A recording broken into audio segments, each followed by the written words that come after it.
I bought a house in the countryside. I should have listened to the neighbors. Part 1, The Move. 3 months ago, I bought an old Victorian farmhouse in rural Vermont. It was a foreclosure, dirt cheap, with 6 acres of overgrown land and a brook out back. The realtor mentioned minor repairs, but the peeling yellow paint, sagging porch, and cracked windows screamed project. Still, as a freelance writer working remotely, the solitude sounded perfect, or so I thought. The first sign something was off happened the day I moved in. Mrs. Harlow, the elderly neighbor who's lived on the road since the 60s, brought me a jar of blackberry jam. Her hands trembled as she handed it over.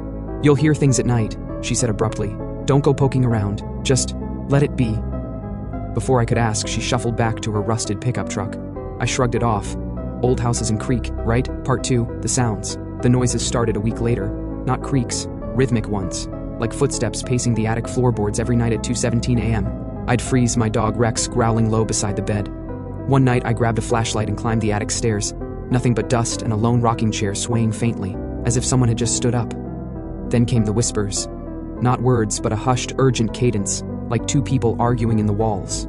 Rex would bark hysterically at the hallway air vents, hackles raised. I called a contractor, who found 0 evidence of animals or faulty wiring. "Maybe it's the wind," he said, but avoided my eyes as he packed his tools. Part 3, The Diary. Last month I pried up a loose floorboard in the master bedroom while replacing carpet. Beneath it lay a child's diary, its pages brittle and stained.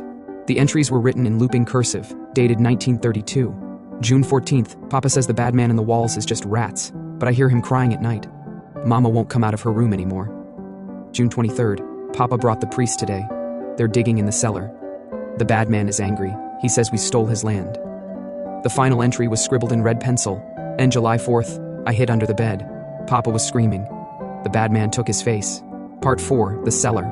I shouldn't have gone down there. But after reading the diary, I had to know. The cellar door was warped shut, but I forced it open. The air smelled like wet soil and copper. My flashlight beam caught something glinting in the corner, a rusted shovel caked in something dark. And then I saw the symbols, dozens of them carved into the stone walls. Crosses, inverted stars, and a phrase repeated in Latin, Libera nos a malo, deliver us from evil. That's when the whispers started again, louder and closer. Rex, who'd followed me, let out a guttural snarl before bolting upstairs. The door slammed shut above me. The flashlight died.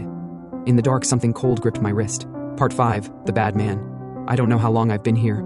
The cellar door won't budge. My phone gets no signal, and the flashlight won't turn back on. Sometimes the air goes icy, and I hear breathing inches from my face. Other times the shovel drags across the floor on its own. But the worst part is the scratching.